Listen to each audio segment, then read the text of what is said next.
ZipRecruiter.com/free. Never miss out on great candidates. And the first pitch swinging as he always does. Fly ball left center. And it is going to drop and roll away. And Escobar may circle the bases. He's rounding third. Here he comes. 1-0 Royal. 96.5 The Fan, KFNZ FM and AM, HD1 and HD2, Kansas City, in Odyssey Sports Station. Nobody in Kansas City has sports like 96.5 The Fan. Right side throw, touchdown! Kansas City, a 3-yard touchdown pass in overtime. Kansas City wins the game. Welcome into The Drive with Carrington Harrison. Back-to-back best sports talk hosts as voted on in the Pitch magazine. Live from the Fan Studios. Here's CDOT.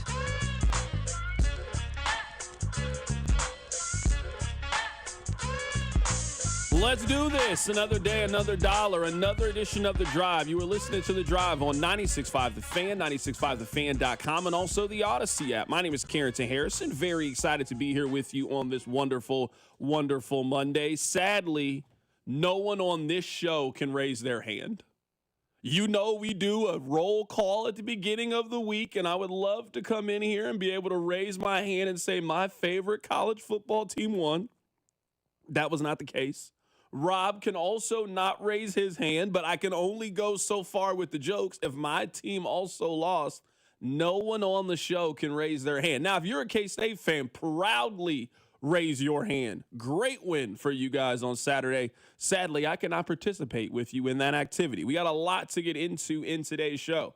Coming up in about 45 minutes, we are going to give you the gambling perspective on Monday Night Football. We are also going to head to our nation's capital. Coming up in the second hour of the show, we only have 2 hours today. We are off early because of Chiefs pregame. We're going to hand things off. You know what? I would really, really appreciate it if you guys listen to the show the full 4 hours today. I mean, I would love it, you know? I would just absolutely love it. It would be so great. I need you guys to do me a couple of favors before we dive deep into this Monday Night Football game. Number one, I need you listening to The Drive each day at 2 o'clock right here on 96.5 The Fan. Number two, I need you to tell one friend to check out the show. You could tell 2 people, but if you just told one person to check out the show, I mean, I'd appreciate it. And number 3, and most important, I need you to remember that the open of the show is brought to you by our friends over at The Other Place. So if you're looking for a place to watch the game, if you're not heading out to the stadium, maybe it's a little too cold, maybe it's a little too wet, a little too rainy, and you're looking for a place that has great food specials, great drink specials, and you want to sit back and watch the game with other fans, I'm telling you the perfect place to do that is with our friends over at The Other Place. Let me share with you guys a statistic to kick off the week and to kick off the show. So according to covers.com, so they keep all of the gambling information. If you are a double-digit underdog on Monday Night Football dating back to 2007, as you would imagine, the Chiefs are big favorites in this game. Big. They are 10.5, 11.5 point favorites, depending on where you get your number. Double-digit underdogs on Monday Night Football are 27-9-1 against the spread since 2007. So we're talking about almost 40 games. We're talking about 18 years of data there. Now, I am not here to tell you that I think the Chiefs are losing this game. I'm not telling you that you need to be worried about this game. But what I am telling you is my number one message to the Chiefs would be keep the momentum. You could argue that this October, they have played as well as they have in any regular season month in the last 4 years. Their offense, their defense really starting to hit their stride, especially once you got the return of Rashee Rice. We are talking about an offense that is really figuring things out and firing on all cylinders. You're developing a young player in Bashard Smith, a defense. This team has played really well the last couple of weeks and really, really shown that they are once again the best team in the AFC. Keep that momentum. And what I'm a little bit fearful of is that the Chiefs, and we've seen this time and time again, sometimes the Chiefs like to sleepwalk through performances, especially when they got the final exam here coming up in a couple of weeks. Maybe not final exam, the midterm. That's a better phrase to use. So all I want the Chiefs to do is continue to keep the momentum, continue how they are playing. Don't make this game close. Don't make this game interesting. Don't make this game a storyline. Don't sleepwalk through this game. You are a better team than the Commanders at basically every single turn. Quarterback, coach, offensive line, defense. You have so many advantages over the Washington Commanders. Don't give them hope. This would be a different story, in my opinion, if the Commanders had Jaden Daniels. If they had a special quarterback, the defending offensive rookie of the year, if they had a quarterback that you thought was special and could go out there and make plays and fly around and could throw for 250 yards, maybe run for 70 yards, a couple of touchdowns, then yeah, we'd be having a different conversation today. But that's just not the way I feel about Marcus Mariota. I imagine that's not the way that many of you feel about Marcus Mariota. I'm not here to disrespect the Commanders. I just don't think they're close to where the Chiefs are. So I'm looking at this stat, and the stat is interesting to me. That's a decent sample size, 27-9-1 against the spread. The math says that the Commanders will be competitive today. The math says that this game is going to be a little bit closer than people anticipate. But aside from my message of keep the momentum, continue how well you've played the last couple of weeks, it's also about keeping pace. The Chiefs are in a race, not just in a race with themselves and the rest of their division with the AFC West. They're also in a race with the entire conference to potentially be that one seed. If you look at all the teams that you think are potentially good, a majority of those teams won this past week. It was a very heavy favorites week. So if you're looking at the AFC right now and you're looking at the playoff picture, Colts won, Patriots won, Broncos won, Bills, Chargers. A majority of the teams that you think have a chance to make the postseason, any team that you think has the ability to make noise in the AFC, those teams all won. So now it's your turn. Continue to keep pace. Don't give up ground, especially not ground to a team like the Washington Commanders, which leads me to the final point of this thing is you got to keep the layups a layup. We know how difficult this Chiefs schedule is, and it's certainly going to get a lot more difficult after this game. This is their last gimme game, it feels like, for a while. That's not what Buffalo is. That's not what Denver is. I would say that's not what the Cowboys are on the road because you just don't know what kind of team they're going to put out there. They're very consistently inconsistent. The Chiefs have, I would say, a couple of handful of gimmies between now and the end of the season. I would say Washington is a game, if you're a double-digit home favorite and you're playing their backup quarterback, that's a game that you feel like you should win. Houston at home is a game that you feel like you should win. On the road against Tennessee, on the road against the Raiders at the end of the season. Who knows where the Raiders could potentially be at the end of the season? They could be a team simply playing out the stretch, and it's in their best interest to lose because it helps them when it comes to draft positioning and seeding. This game is very, very straightforward. You have so many advantages in these games. So, Rob, as we kick things off today, and we'll talk more about Marcus Mariota here coming up in a little bit, and we'll also talk about the buzz and interest around this game as well. But my message is simple. Keep the momentum. You have played fantastic football for the last month, and you have transitioned from a team that felt kind of shaky maybe at the beginning of the month to now the feeling is that you are the best team in the AFC by the end of the month. Certainly one of the more high-powered and best offenses in the National Football League. So keep that momentum and don't give a mediocre team, and that's what the Commanders have been so far. They've been a mediocre team. Don't give them any hope. You got to make your layups. They're free throws. Washington at home is a free throw. Houston at home. Tennessee, the Raiders. Don't let those games derail you from where you can potentially be, and also keep pace. Because a majority of the teams that you were in a race with, not just in the AFC West, but also in the rest of the division, they won. Don't lose any grounds to those teams in trying to win your division and possibly getting the one seed in the AFC. I feel like last week, or maybe now 2 weeks ago, leading into the Raiders game, the text line was, doing what the text line does. When we say that, hey, the Chiefs are playing lesser opponent, the Raiders are not very good, they're the Jets, the dregs the lead, look past them, they don't deserve respect, all this, that, and the other. The Commanders are better than the Raiders, but everything you're saying in the open, I agree with 100%. If the Chiefs don't sleepwalk, if the Chiefs give the Commanders their full attention, if the Chiefs aren't focused on, I believe the game is November 2nd against the Bills, 6 days from today, if the Chiefs do a good job of focusing on the Commanders tonight, the Chiefs should do all the things you're saying. Their offense looks like it's the best we've seen since 2020, 2022, their offense looks good. Don't take your foot off the gas. Their defense is rounding into shape. Early in the season, it was bad. It's not bad anymore. Don't let Marcus Mariota get a second life. Go out there, keep the foot to the gas, crush the Commanders. If you focus, if you take care of business, you should walk out of Arrowhead with a 2-score win that feels never in doubt, and then it is pivot to Buffalo time. Keep the momentum going. But if the Chiefs decide, hey, it's Bills week already, weird stuff could start happening at Arrowhead. Don't let that happen. Keep your foot to the gas. Coming up on the other side, we'll talk about the buzz leading into this game. We'll also talk about the MVP picture as we are reaching the halfway point of the season. I think it's starting to be very clear who the contenders are. We'll talk about it next. Keep it right here. It's game day on The Drive.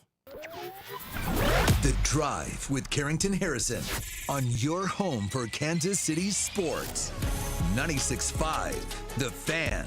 Brought to you by DM Injury Law. Have you or a loved one been in a car wreck? Contact DM Injury Law today and get the money you deserve. Car wreck? Remember, Mike's got this. Hey, football fans, picture this. You bet on your favorite player to score the first touchdown in the game, but his teammate scores instead. If this happens, BetMGM wants to give you another chance at the end zone. With BetMGM's second chance promotion, you'll get your stake back if your first touchdown scorer scores second instead. That's right. Bet on any pro football player to score the first touchdown of the game. If you're right, you win. If your player scores second, you get your stake back in cash. With BetMGM's second chance offer, you have a chance to keep the fun going after the first player crosses the goal line. Try a first TD score wager with confidence today. BetMGM. Make it legendary. BetMGM and GameSense remind you to play responsibly. See BetMGM.com for terms. 21 plus only. Kansas only. Existing customer offer. Subject to eligibility requirements. Rewards paid back in unrestricted withdrawable funds. Please gamble responsibly. Gambling problem? Call 1-800-GAMBLER. In partnership with Kansas Crossing Casino and Hotel. More than a few of our patients have talked to me about their first time, but it's not the first time you're probably thinking about. It's the first time that erectile dysfunction ruined the moment. This is Jeff for Heartland Men's Health. And if you're over 50, it's likely that you've had that first time yourself. But the good news is that if you're like most men, that first time can be the last time that ED impacts your sex life. At Heartland Men's Health, we're experts in treating ED. We've treated tens of thousands of men using protocols with success rates well over 90%. And those treatments have, in most cases, made sex great again for both them and their partners. You could even find that you're performing like you haven't in years. So if ED has been affecting your intimacy, it's time to make the last time that happens the last time that happens. For just $99, you'll receive blood work, a medical consult, and if medically advised, a test dose. And if that test dose doesn't work in the office, your visit is free. Call 844-447-6600. That's 844-447-6600. Or go to heartlandmenshealth.com. Doug. Here we have the Limu Emu in its natural habitat, helping people customize their car insurance and save hundreds with Liberty Mutual. Fascinating. It's accompanied by his natural ally, Doug. Limu, is that guy with the binoculars watching us? Cut the camera. They see us. Only pay for what you need at libertymutual.com. Liberty, liberty, liberty, liberty. Savings vary. Underwritten by Liberty Mutual Insurance Company and affiliates. Excludes Massachusetts. Honey, that flu keeping you up? Did you take NyQuil Intense Flu? Nah, I got this. Okay, I don't got this. Yeah, you need NyQuil Intense Flu. Undo your flu with NyQuil Intense Flu. NyQuil Intense Flu provides powerful relief of your flu symptoms so you can sleep. You do got this. NyQuil Intense Flu. The nighttime sniffling, aching fever. Best sleep with the flu medicine. Use as directed. Keep out of reach of children. This sandwich, it's a complete game changer.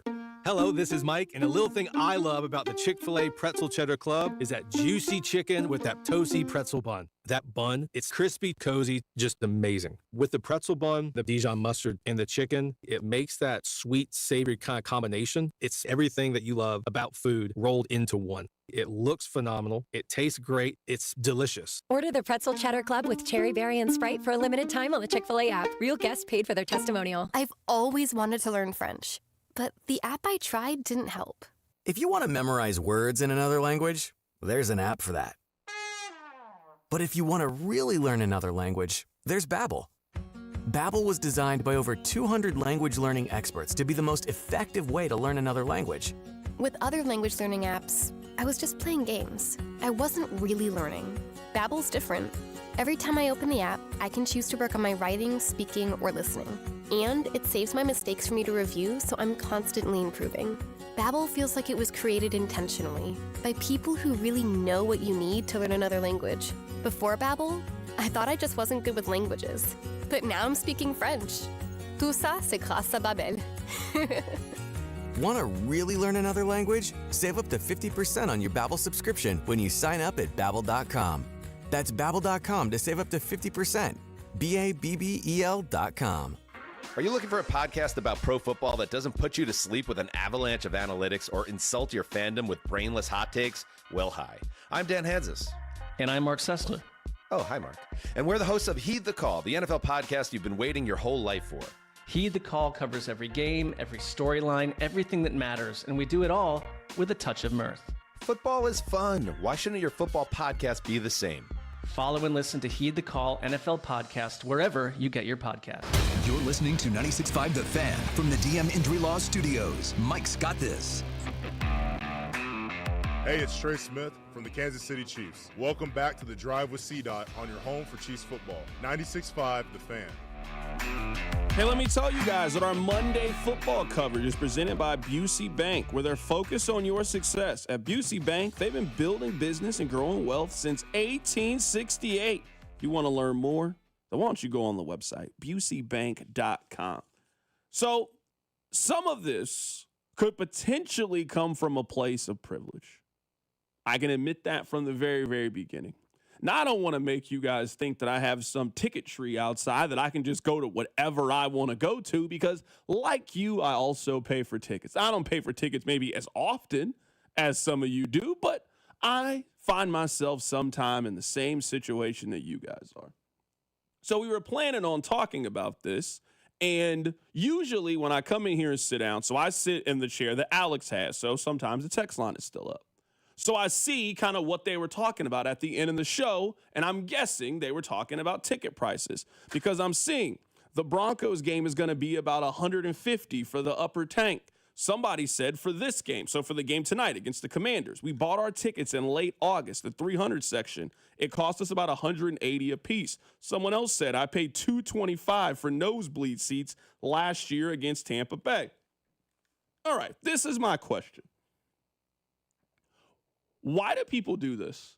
And I'm not even talking about the amount of money to go to the game. It's not what I'm talking about. I'm talking about, I don't know why you would buy tickets in August for a late October game. So many things could change and could happen. But one thing I do know, like I follow this enough to know, if you're willing to spend $200 a ticket, you will more than likely find a place in Arrowhead. Now, some games, that $200 might get you real close. Sometimes that $200 might have you up near the drum.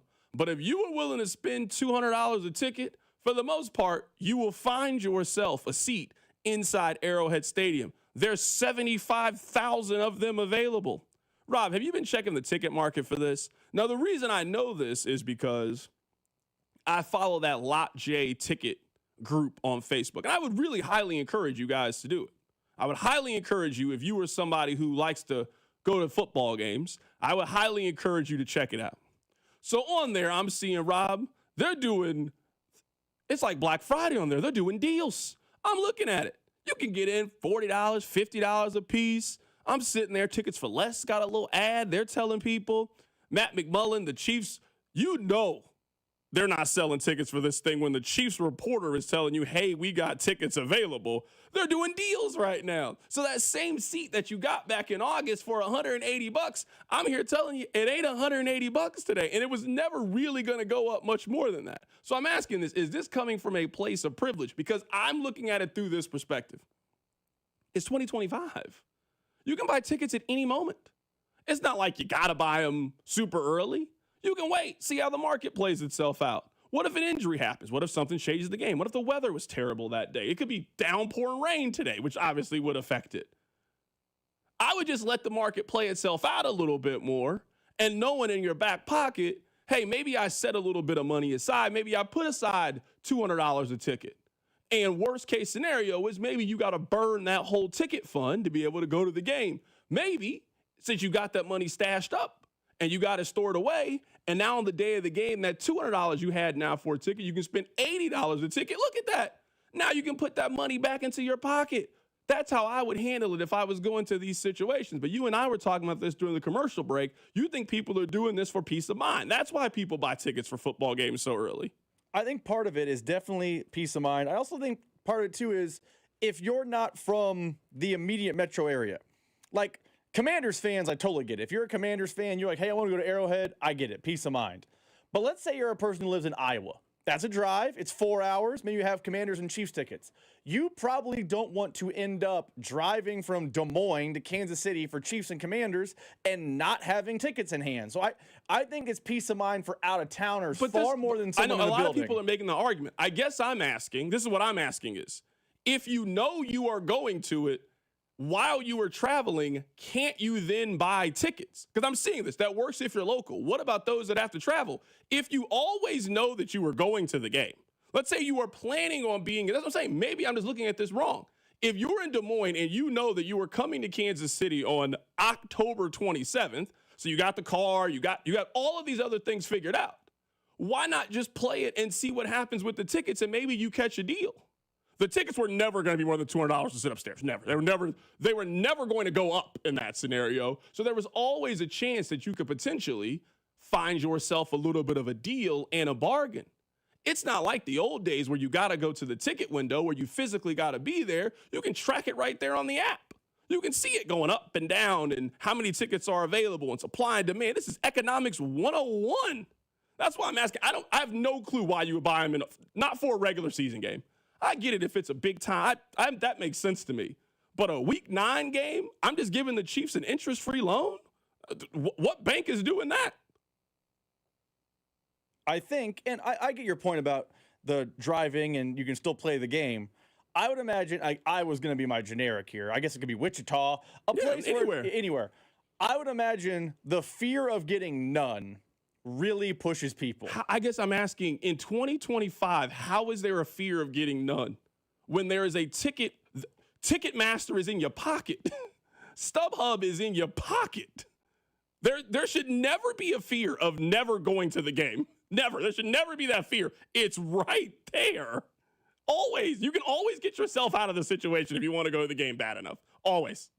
There's never a situation where you were caught stranded to go to the game. Never.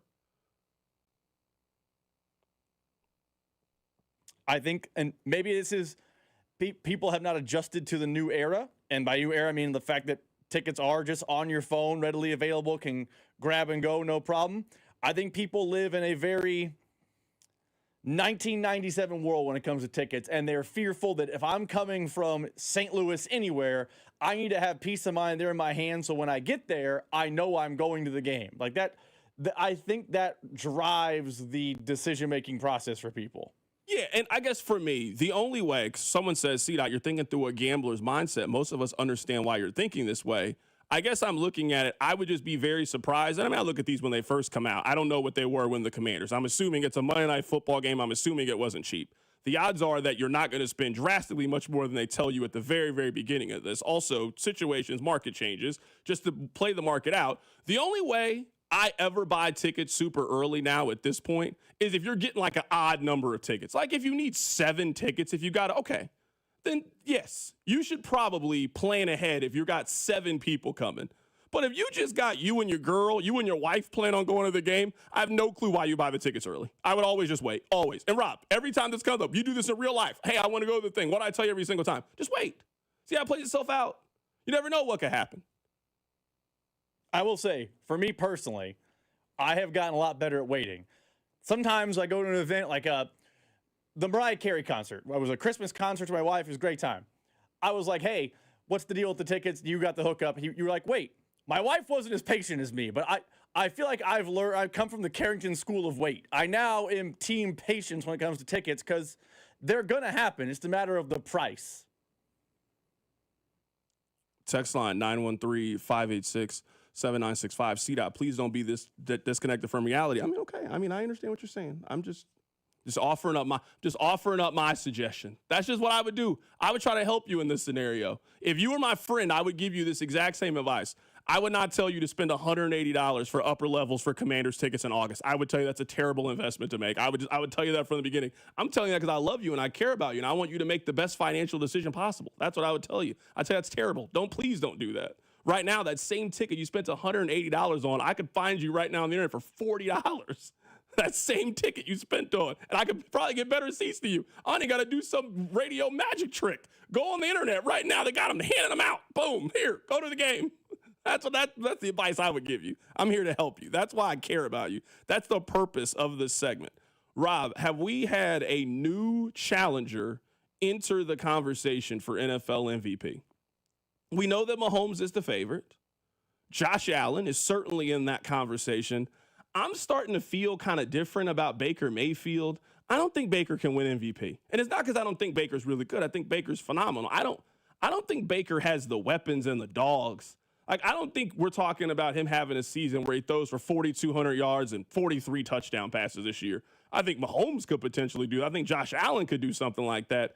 I just don't think that now with no Mike Evans, Egbuka's been dealing with injuries, Godwin's been dealing with injuries. I just find it hard to believe that Baker's going to put up the numbers to win NFL MVP. So I'm willing to kind of remove Baker from this conversation, but I get why people would still be very much in the Baker could win NFL MVP. It feels like Drake May is now entering the conversation. If you're looking at it right now, Mahomes is 1, Josh Allen is 2. If you go on the gambling apps, Josh Allen right now, not Josh Allen, Drake May is 3rd. If the Bills lose the division and the Patriots end up winning that division, I think Drake May is going to have a very, very serious argument. You know my thing. I say this every year. Since we have decided that only quarterbacks can win the award, because I actually think that Jonathan Taylor should be very much in the conversation, but really has no chance of winning the award, he'll probably win Offensive Player of the Year. That's how we kind of do this thing.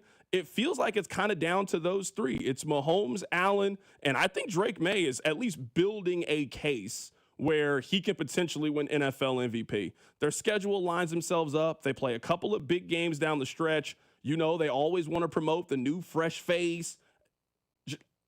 Drake May is absolutely in the conversation with NFL MVP. Carrington, we talk about this with MVP all the time. First off, me and you just disagree on this, and that's fine. I, for one, am happy that it is quarterback-only award. You know what the V in MVP stands for? Valuable. What's the most valuable position in the NFL? Quarterback. So I have no problem with the fact the award is the best quarterback of the year award. That's how we determine value. Neither here nor there. I say this all the time, and I feel like you're right about Baker and the lack of dogs, but as much as people in the AP that have votes stare at the stats and the box scores and pour over the numbers, the analytics, as much as they go over all those things for how to determine MVP, you know, there is part of, we just can't calculate, the narrative part. And I think Baker is very much at play because the narrative part is very much in his favor. I would even argue that the lack of dogs on his team suddenly adds to the buzz around him becoming MVP.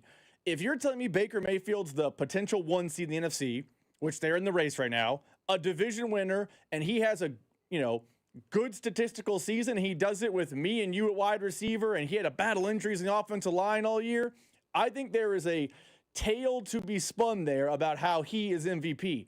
I don't think Baker Mayfield's the favorite. I agree with Vegas. Patrick Mahomes is probably the favorite, but we know how these things go. The story and the lore and all those things about the MVP is almost as important as the actual stats. So I would say if you were a gambling man, Drake May and Baker Mayfield on these apps are smart long shot plays, long shot being relative, because how people perceive how the player played is almost as important as the actual statistics on the field. Because let's be honest, Lamar Jackson was better statistically than Josh Allen last year. But Josh Allen was, he won the division again, and it was their year to get over the hump and all this and all that. The story is part of it, and that is very much in Baker and in Drake May's favor. Yeah, I'm with you. I think that makes a lot of sense. I can't really argue it too much. I guess I'm looking at it with Baker. And with the weapons that he has, is he expected to keep up that same kind of pace that he's been at so far? I mean, he's certainly in the conversation. Like, he's one behind Patrick Mahomes for touchdown passes. He also has played one full game more than Patrick Mahomes has. So we'll see how many he potentially throws today. I'm just looking at it, and I'd be very curious at the end of the season if Baker Mayfield is 9th in touchdown passes, for example. I don't know how you can argue that he's the most valuable player if you're telling me it's only a quarterback award for this whole thing. Now, someone on the text line is saying, what about Daniel Jones? I just kind of find it hard to believe that they're giving NFL MVP to Daniel Jones. I also just kind of feel like that I've seen enough of Daniel Jones' career to know the only times that he's been really, really good is when he's had the best, well, I wouldn't say one of the best versions of Saquon Barkley, the second best version we saw past the one we had last season, and Jonathan Taylor, who right now looks like the best running back in the league. So I think that Jonathan Taylor should be in the conversation, but they have determined that only quarterbacks can win the award. So, I mean, maybe Daniel Jones. I guess this kind of feels like what happened last year with Sam Darnold. Sam Darnold had a fantastic season. He got a big-time contract off that year. They were never giving Sam Darnold NFL MVP. There's no scenario in which I think they're giving Daniel Jones NFL MVP. He's not even close right now in terms of odds and ability to win it. Now, maybe some things change. If the Colts can get hot the second half of the season, I mean, hot against like the really good teams, they go on the road and play Kansas City. If we're talking about the Colts now winning those kinds of games and Daniel Jones puts up some big numbers in that scenario, maybe we can kind of revisit this conversation and come back. But I'm looking at their games so far. I'd be very, very stunned if the NFL decided that they are giving Daniel Jones the NFL. That'd be the most random MVP award I think they've ever given out. That would be a very weird award if they ended up giving it to Daniel Jones this year. Rob, you want to talk a little KU, K-State, man? You want to talk Mizzou, Vandy? Which one do you want to do first? I'll give you the option here because I know you were sitting in there. Are you guys calling it the new booth or just booth? Or does it have a fun little nickname right now? I know you were sitting up in that thing. You were steaming because I'm just guessing. I haven't talked to you since Friday. When they got up 7-0, especially with how quickly it looked, I know you had that feeling in your heart that this was time, that it was finally going to happen. I mean, the first 5 minutes of that thing, I'm thinking, all right, man, KU, all right. I was feeling good about KU at that standpoint. And then it was like K-State just remembered who they were and like, oh, yeah, you guys are Kansas. And things turned very, very quickly and stayed that way for the remainder of the game. And I was thinking of you, Rob, when I was watching the game, because they had a little special teams montage. They had that thing ready to go. I know you didn't see it because you were at the game. But when KU had the special teams mishap, they just went year in review and were just showing you all the mishaps and missteps. And then that's when I realized, oh, this is what Rob is talking about. This is why Rob has PTSD when it comes to the KU K-State rivalry. How were you feeling when you were sitting there? It was. I'll be very transparent here. They get that fumble on the opening kickoff. They score. It probably wasn't a touchdown, and for being honest, Jalen Daniels probably fumbled into the end zone. Didn't matter. They called a touchdown. It's 7-0. There's still 12 minutes on the clock. K-State. It felt like, oh, here we go. Me, the people sitting around me, my section. There was a feel of like, not only is KU going to break the streak today, they might run them off the field. They might, let out 16 years of frustration. It might be really time here. And then from that moment on, it was just rainy and cold and miserable. I know they cut the lead to 7 at half, and it felt like there was a little spark of something. And they come out in the second half, they go 3 and out, and you knew the game was over. You felt it around the stadium. K-State fans started doing that thing where they're starting to puff their chest out because they feel like here we go again. KU fans had the here we go again in the worst possible way. It was a very unfun Saturday to be out there. You tell the story all the time on the air, and I think it's very apropos here about how that first year of Dennis Gates, you felt like, oh, Missouri might beat KU this year in basketball. Grady Dick, like that. They can get this team. And then you knew the under 16, nope, not happening today. I felt a lot of that same emotion. I had a great day in Lawrence. The weather was a little bit drizzly. We had a nice little tailgate set up. Went to my favorite spots. Like, we got up there early. I was having a very nice Saturday morning, hanging out with the wife. I had some other family in town. It was a fantastic day. And then basically from that fumble on, I felt like, oh, God, here we go again. And it was some of the least fun I've ever had in that stadium. It was bad, real bad. Someone on the text line says, hey, guys, K-State fans are acting like it wasn't close at half. It wasn't. I don't care what the score says. It was the biggest 7-point deficit I've ever felt in my life. It wasn't close at half. It was over. It was done. I knew it. You knew it. I wasn't even there. I was watching it on the television. You could feel it. It was over. It was done. KU had their early wave. Jalen Daniels looked to me like he was trying to throw interceptions in the first half. Like purposely. Like he had the over on. He threw 2 directly to K-State players, and they just had no interest in catching it. And just it woke the K-State at.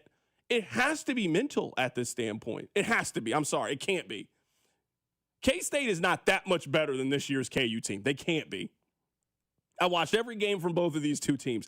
K-State is not that much better than Kansas. It has to be mental. It has to be a, oh, here we go again situation. It has to be. I will say this, and again, I try to stay out of KU business, but I just noticed it.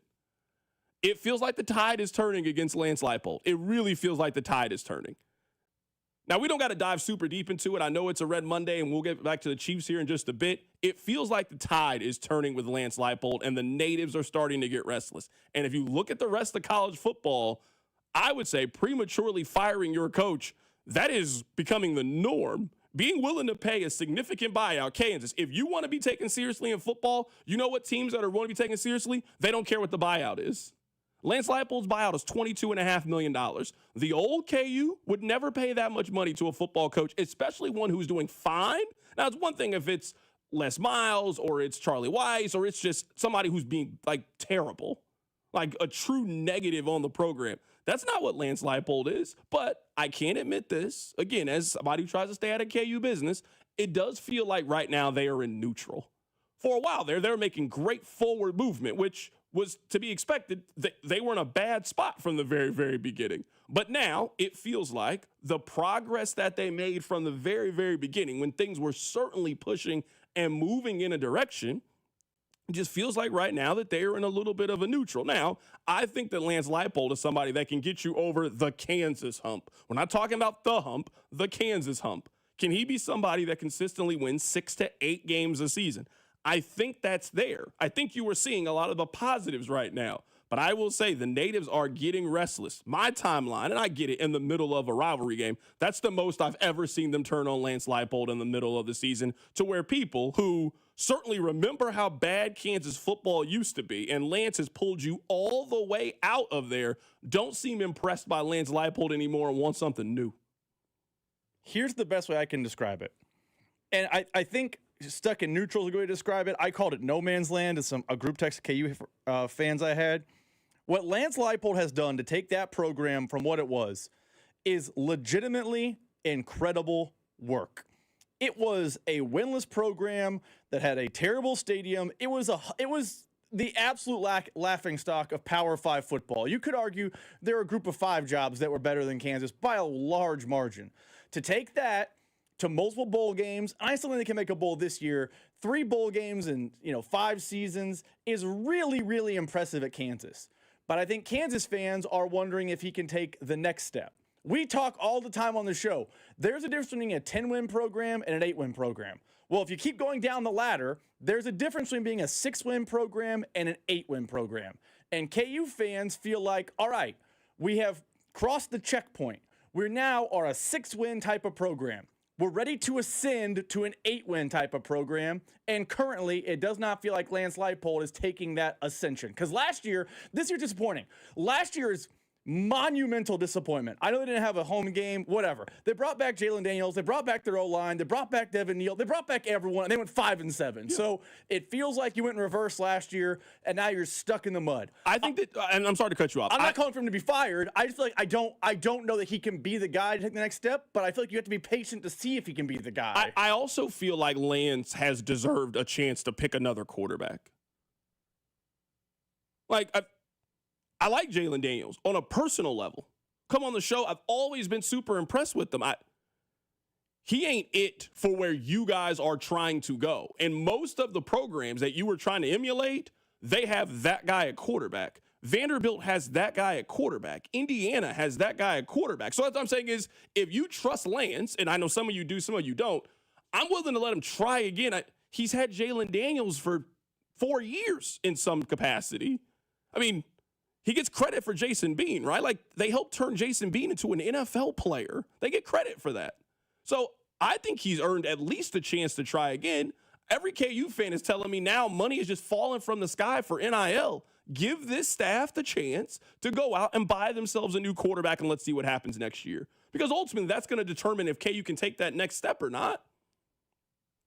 So we can talk more about this tomorrow. I got a lot of thoughts on Kansas football after watching. Got a lot of thoughts about Missouri football. I just wanted to get your thoughts after going to the game on Saturday between KU and K-State. We'll get back to the Chiefs coming up on the other side. Our guy Nick Costos from You Better You Bet joins us on the show. I'm trying to help you guys win some money. Keep it right here. It's The Drive.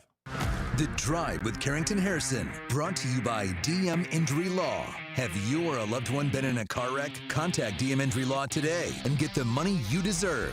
Car wreck? Remember, Mike's got this. Tune in Mondays at 4 to hear the play-by-play voice of the Chiefs, Mitch Holthus, on your home for Chiefs football. 96.5, The Fan. Hey, Zach. Are you smiling at my gorgeous canyon view? No, Donald. I'm smiling because I've got something I want to tell the whole world. Well, do it. Shout it out. T-Mobile's got home internet. Whoa, I love that echo. T-Mobile's got home internet. How much is it? Look at that, Zach. We got the neighbors' attention. Just $35 a month. And you love a great deal, Denise. Plus, they've got a 5-year price guarantee. That's 5 whole trips around the sun. I'm switching. Me too. Yes, T-Mobile home internet for the neighborhood. Donald, you still haven't returned my weed whacker. Carl, don't you embarrass me like this, please. What's everyone yelling about? T-Mobile's got home internet. And Donald's got my weed whacker. Yes, T-Mobile's got home internet. Just $35 a month with auto pay and any voice line. And it's guaranteed for 5 years. Beautiful yodeling, Carl. Taxes and fees apply. See T-Mobile.com/ISP for details and exclusions. This is James Hawkins, president of Golden Oak Lending. With rates as low as 4.5% and your home's equity at record highs, now's the time to refinance. Our cash-out customers save an average of more than $1,000 a month and even skip 2 payments. Call 913-890-GOLD today. Golden Oak Landing cured my blues. 5.442 APR, FHA 15-year, 20% equity, qualified credit, additional terms apply. NMLS 114937. It's time to build that dream deck over at All Weather Decks. Schedule a free estimate today at 913-206-1974 or online at allweatherdecks.net. All Weather Decks, the right deck at the right price. The FanDuel Sportsbook app is your home for all your favorite NFL bets. From yards to touchdowns to who will win, with FanDuel, any play can be the play of the game. Tonight, FanDuel's giving all customers a 30% profit boost token. That's right, you can get in on all the action with a 30% PBT this Monday night. So make FanDuel your go-to app for any snap. Whenever you want to bet, whatever you want to bet, just visit FanDuel.com/Alex to bet on the game. That's FanDuel.com/Alex. Play your game with FanDuel, an official sports betting partner of the NFL and 96.5 The Fan. 21 and present in Kansas. Opt-in required. Bonus issued as non-withdrawable profit boost tokens. Restrictions apply, including any token expiration and max wager amount. See terms at sportsbook.fanduel.com. FanDuel is offering online sports wagering in Kansas under agreement with Kansas Star Casino, LLC. Gambling problem? Getting help is your best bet. Call 1-800-522-4700 or visit ksgamblinghelp.com. This is the Let's Revitalize Our Neighborhoods commitment. This is the Roll Up Our Sleeves and Pitch In commitment. This is Busey, where our commitment to strengthen our communities is a top priority. Through energetic, engaged volunteers, through monetary support, community leadership, and advocacy. Because Busey is more than a bank that does well, we're a bank that does good. Busey Bank, building business, growing wealth, since 1868. Member FDIC. You could be on the 50 at GEHA Field for the official coin toss at a Chiefs home game this season. Enter to win at Chiefs.com/GEHA. GEHA is the proud partner of the Kansas City Chiefs. This afternoon, expect patchy fog with cloudy skies and a high of 57. Weather brought to you by Robert Half. Our recruiters' expertise and award-winning AI will find you the skilled candidates you want. At Robert Half, we know talent. Visit roberthalf.com/talent today. Hey, it's Chris Jones from the Kansas City Chiefs. Welcome back to The Drive with C-Dot on your home for Chiefs football. 96.5 The Fan. I'm really, really happy that this person was able to come on the show. A lot of times I tell you that people are one of the best, and that's the case. I think this person is the best person talking about gambling in the media. Nick Costos joins us on the show today. He is with You Bet or You Bet. Nick, how you doing today, my man? What's going on, my man? Great to be on with you today. Absolutely, man. Let's just start with this. I read this stat to begin the show today. Since 2007, double-digit underdogs are 27-9-1 against the spread on Monday Night Football since 2007. Now, I like Kansas City. I imagine you also like Kansas City. But historically, the numbers suggest that Washington is going to keep this game interesting. Great. Well, history can suggest that. I would say that history isn't going up against Patrick Mahomes tonight. It's this terrible Washington Commanders secondary. And Carrington, like, you're right with what you're saying about double-digit dogs covering in spots like this. And we have seen the Commanders get bet pretty heavily over the course of the day today. Yesterday, this point spread sitting in the range of Chiefs minus 12.5, close to hitting 13, but not quite there. I'm looking at my odds screen right now for BetMGM. Kansas City a 10-point home favorite now, so a pretty big move driving this all the way down to 10. And while I can understand why this is the case, you can think about last week's point spread with Kansas City and Vegas kind of in a similar fashion, and the idea that there's a big difference, obviously, right, between even a Washington team without Jaden Daniels and whatever the hell the Raiders put on the field last week. I still don't think the betting market, Carrington, and I think your audience will love to hear this, and I've been consistent with this from the start of the season, I don't think the betting market is caught up yet to how good the Chiefs are. And now that this offense is complete, like in its full form now with Rashee Rice back, even with Josh Simmons out tonight, and Trey Smith doubtful, like this is not the defensive line that's built to take advantage of that. The Commanders' defensive line is injury depleted. Dorrance Armstrong, their best pass rusher, is out for the season. Here's like 40-year-old Von Miller. I think they're going to get no heat on Mahomes. I think Mahomes is going to have his absolute way with the Commanders' defense in this game. And on the flip side, maybe Marcus Mariota can stroll in through the back door at the end of the game, but I would never want to bet on that. I think the Chiefs win. I think the Chiefs cover, and I think it gives them momentum, Carrington, heading into next Sunday's game in Buffalo, where I expect the Chiefs to win and cover that one as well. I love a good anytime touchdown bet. Who are some of your favorite in this game? Can I give you kind of like an offshoot of that, like a weird answer to the question? Let's do it. Okay. So Brashard Smith, who I like a lot, right? Kansas City's a seventh-round rookie running back who got a ton of burn last week against the Raiders, mostly in the run game when the game was out of hand. But we're seeing him used in the pass game as well, where he's kind of used similarly to the way Jerick McKinnon was when McKinnon was really having a ton of success in this Chiefs offense. But I found it noteworthy. In the second half last week, and obviously like Mahomes is pulled at the end of the third quarter, and the Chiefs are killing the Raiders, right? Where Pacheco exits the game and Kareem Hunt exits the game, and Brashard Smith gets a ton of carries. Now, I'm expecting kind of a similar outcome tonight. I'm not insinuating the Commanders are going to run 30 plays on offense and get boat raced the way that the Raiders did, and Mahomes is out before the fourth quarter. But I do think Kansas City's going to win this game comfortably. And based on what we saw last week, I think that means that we see Brashard Smith as the running back at the end of the game. Now, in order to place this bet, you, the listener, you, Carrington, have to agree with my handicap and think that Kansas City's up multiple scores at the end of the game. And if that's the case, I think Brashard Smith's the running back. So I don't want to bet Brashard Smith anytime touchdown. I would like to bet Brashard Smith to score the last touchdown of tonight's game. Right now, we're talking to Nick Costos here for a couple more minutes, taking a look through the gambling perspective of the game. Let's fast forward to next week. I was looking at the look-ahead line. The Chiefs are a 1.5-point favorite against Buffalo. Are you surprised? Is that about right to you for the Chiefs to be a road favorite in Buffalo, just given the fact that the Chiefs have kind of struggled against Buffalo in the regular season? Yeah, I think, yes. Kansas City definitely needs to be favored. If they weren't, they would be bet to a favorite immediately. Buffalo looked good yesterday against Carolina.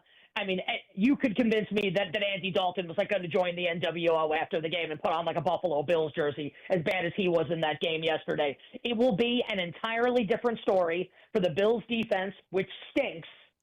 And I've said that from preseason and this summer that I'm never going to take Buffalo. I won't take Baltimore either. I will never take Buffalo to get to the Super Bowl, to go through Kansas City, because this defense is no good. Because the defensive line isn't good, and they just lost their best defensive lineman, Ed Oliver, to a torn biceps. He's going to be out indefinitely. The linebackers are no good. I don't think the secondary is good either, and I think Mahomes is going to slice and dice them.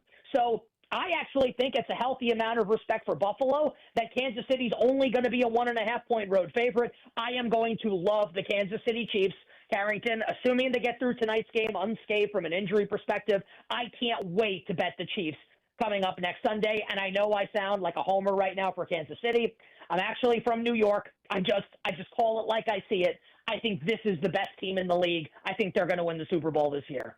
Last one here. Give us one kind of flyer player prop that you like out there. Maybe something with decent odds, 8-1, 10-1, 12-1. Somebody wants to put $5 on it, can maybe win $50, $60. So, and this is for like anything tonight almost in the world of sports? No, right, so Chiefs Commanders. Yeah, I think that Brashard Smith last touchdown bet's going to be pretty good. I like some Brashard Smith stuff in this game, where over 7.5 rushing yards, again, with the thought process being if they're up big, and I think they will be up big at the end of the game, like he's going to be the guy getting the carries. If I had to bet something with Washington tonight, I would actually bet Deebo Samuel over receiving yards. Thought being, Terry McLaurin plays almost entirely on the outside. The Chiefs have done a nice job this year taking away boundary receivers, but Deebo Samuel, kind of with his escapability, he's going to get targets over the middle of the field. He's shown an ability to make guys miss. I do like Deebo Samuel over 41.5 receiving yards if I had to bet that. And let me take a look at the anytime touchdown board here, see if I can give you something that's decent odds. All right, as we get a little down the board, on the Chiefs side, Tyquan Thornton would be where I would look. He's at plus 800. He caught a 43-yarder from Mahomes last week in the win against the Raiders. Now, obviously, his role has been minimized with Rashee Rice back, but he's going to be on the field, and history tells us last week, right, that he's still going to get some targets down the field. Washington's secondary is bad. So Thornton is the guy I would look at from the Chiefs side. And if you wanted to bet a long shot on the Washington side, I would look at rookie wide receiver Jalen Lane, who is at 10-1. Now, obviously, Deebo and McLaurin are back tonight, but I think Lane and Luke McCaffrey, have kind of carved out roles in this Commanders' passing offense. Remember that Mariota is not the starter, meaning that in preseason and in training camp, he's working mostly with backups. We know he has a rapport with Lane. We know he has a rapport with Luke McCaffrey. Lane is the guy that I prefer. Jalen Lane would be my look for Washington at 10-1 if you wanted odds on a Commanders player to score a touchdown. That is our guy, Nick Costos, joining us on the show today. He is with You Better You Bet. I think he is the best gambling voice in the country when it comes to this stuff. Nick, great stuff, man. Love catching up with you, man. Appreciate your time. Thanks for having me on the show. Let's go Chiefs tonight. Wishing everybody minimal sweats, winning bets. The absolute very best of luck. Absolutely. That is our guy, Nick Costos, joining us on the show today. Rob, let me give you the New York Times. They have their playoff simulator. This is how they have the AFC shaking out. Colts as the 1 seed, Patriots as the 2 seed, Chiefs as the 3, Ravens as the 4. Listen to this. The New York Times has the Ravens winning their division at 8-9. Very interesting. Bills, the 5 seed, Broncos, the 6 seed, Chargers are the 7 seed. That is how the New York Times playoff simulator has the playoffs shaken out.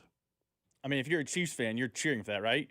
You get a home game, and you have if everything played to seed, you got to win in New England and in Indianapolis. I don't think those are two places that Chiefs fans are sweating with Drake May and Daniel Jones.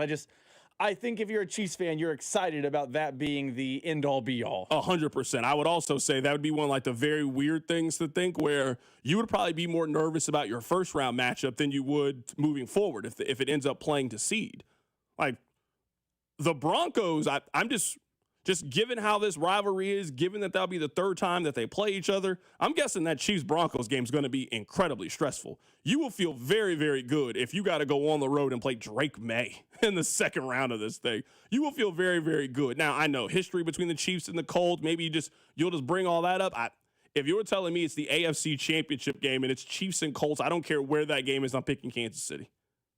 I refuse to believe that Daniel Jones is winning that game against Steve Spagnuolo and Patrick Mahomes. I have no reason to believe that will end up being the case. Let's talk more about what he said about Brashard Smith there. Some really, really interesting stuff about Brashard Smith, and also some other things that I'm going to keep an eye on heading into this Monday Night Football game. You're listening to The Drive on 96.5 The Fan. The Drive with Carrington Harrison on your new home for Chiefs football. 96.5 The Fan, brought to you by DM Injury Law. Have you or a loved one been in a car wreck? Contact DM Injury Law today and get the money you deserve. Car wreck? Remember, Mike's got this. If you're 55 or older and into that whole saving money thing, T-Mobile has an exclusive phone and internet bundle just for you. Right now, get 2 unlimited phone lines plus 5G home internet for just $30 each per month with autopay, plus taxes and fees. And with 5G home internet, setup is easy with just 1 cord and no technician needed, which is great if you're also into that whole keeping it simple thing. Switch now and experience the best mobile network in the U.S. Visit your local store to start saving. T-Mobile, it's better over here. Based on analysis by Ookla Speed Test Intelligence data Q4 2024 to Q1 2025. Ookla trademarks used under license. Unlimited on our network. Customers on voice plan may notice speeds lower than other customers and further reduction if using more than 50 gigs a month due to data prioritization. Video streams and SD on this plan. Home internet pricing after $20 in monthly bill credit plus $5 per line without autopay. Debit or bank account required. See 5G device coverage and access details at T-Mobile.com. Nationwide is so much more than a great insurance company. They're one of America's largest financial services companies. Like how I'm more than just Peyton Manning. I'm also motivating Manning. When I say insurance, you say financial services. Insurance. Financial services. Insurance. Financial services. Now when I say nationwide, you say is both. Nationwide. Is both. Nationwide. Is both. For your insurance and financial needs, Nationwide is on your side. Nationwide Investment Services Corporation, member FINRA, Columbus, Ohio. Makita's built for the pros who show up early, who don't do shortcuts, only precise cuts. With tools built to last, job after job, year after year. Performance that pays off, because when the job calls for the best, you answer. And when you need the best, you call on Makita. Built to be the best. Available at the Home Depot. Hey, Mr. C, it's me. Well, I just picked up the ring. I actually went to Hellsberg. Thanks for that recommendation. Kate's gonna love that hers is from the same jeweler you got Mrs. C's ring from. They were so helpful throughout the whole process. They even knew your family by name, and the ring looks great. Anyways, I just couldn't wait to let you guys know. Call me back and wish me luck. Hellsberg, designed with care and craft since 1915. Shop in store or at hellsberg.com. Arvest Bank believes in the power of serving others. That's why we're committed to supporting those who serve our communities. We believe that all communities deserve a financial partner who cares. Arvest, we believe. At KCUC, you see the best in KC. With more than 50 expert providers and 20 convenient locations, you get the care you need quickly and close to home. From advanced diagnostics to the latest treatments, KCUC offers cutting-edge technology that sets us apart. It's no wonder we're the region's premier urology and oncology center. You deserve the best. Don't wait. Come see Kansas City's largest, most experienced, and most advanced urology team. Visit kcuc.com today. At KCUC, you see the best in KC. Hey, it's Rex here with RexBuysKC.com, your local KC home buyer. If you own a property in the Kansas City or surrounding area and want to sell it fast and at a fair price, write this number down, 816-330-6000. I'm a private real estate investor, not some hedge fund or large national chain. My family and I live right here in KC. I can pay cash and close on your timeline, even in as little as 3 days. Here at RexBuysKC.com, we are improving Kansas City one house at a time. I buy inherited houses, vacant houses, foreclosure houses, behind in payment houses, my tenant won't pay the rent houses, and properties that need complete rehabs. Do you own a house that's trashed and needs thousands of dollars in repairs? Great. If you own a house and want to sell it fast, call me at this number, 816-330-6000. That's 816-330-6000. Or go to RexBuysKC.com. That's RexBuysKC.com. And I look forward to working with you. I've always wanted to learn French. but the app I tried didn't help. If you want to memorize words in another language, there's an app for that. But if you want to really learn another language, there's Babbel. Babbel was designed by over 200 language learning experts to be the most effective way to learn another language.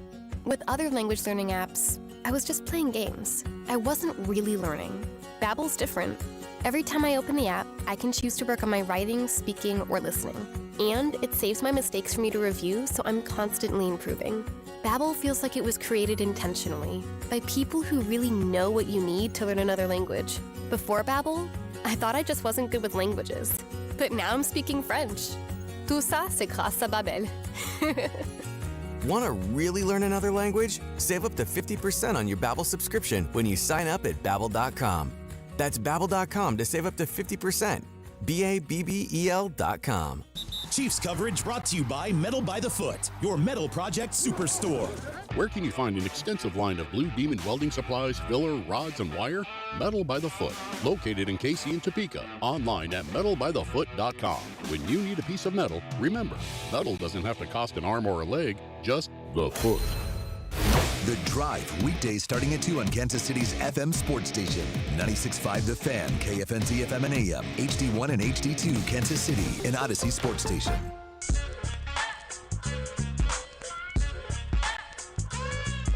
You know what? There is something that I have noticed, and maybe this is the opponent. Maybe it's the way that the offense is played. It's just something that I have noticed. The Chiefs are going to be missing 40% of their original offensive line. Everybody seems very calm about it heading into this game. I also feel very calm about it heading into this game. But your first round pick at left tackle, who was off to a very, very good start, we know that he's not playing in this game, and he won't be playing next week either. We'll see what it looks like after the bye week. So your starting opening day left tackle, unavailable for this game. Your potential all-pro, potential ring of honor, highest paid offensive lineman, your right guard, is also not going to play in this game. And everybody seems pretty cool with it. So one of the things that I have written down as kind of talking points, bullet points, what am I looking for? This game is going to test their offensive line depth. It is testing their depth at left tackle. It's testing their depth on the interior offensive line. Most offensive lines are prepared to go 7 deep. You got to prepare for something like what's happened. An injury happens. I know that Joshua Simmons is not dealing with the injury, but if you're not there, it's kind of like dealing with an injury. So you have an injury on a couple different spots. Now, you have positioned yourself very well when it comes to those things. You got Jalen Moore in free agency. You got Mike Caliendo, You got Caliendo playing right guard for you. This is, I think, as far as you can stretch your depth when we're talking about the offensive line. And one advantage that the Chiefs offense has had over the course of the last 3 weeks or so has been their offensive line has been really, really good. This is as strong of a front five that they've put together, which has really fueled their offense, really helped Patrick Mahomes, and you can tell he's looking comfy in the pocket. So is that going to continue to be the case? We just had Nick Costos on the show, and he was talking about Brashard Smith. I want to continue to see Brashard Smith get more and more opportunities. I don't really know what to make of the last game with the number of carries that he got. I'm not expecting him to get 14 carries in this game the way that he did against the Raiders. They blew that team out. The Chiefs basically sat on the ball for the final 30 minutes of it. I just don't think he's going to get that kind of volume. But that's not, to me, what his role is on the team. His role on the team is what he gave you in the passing game and how he helped you as a wide receiver and ability to catch the ball out of the backfield.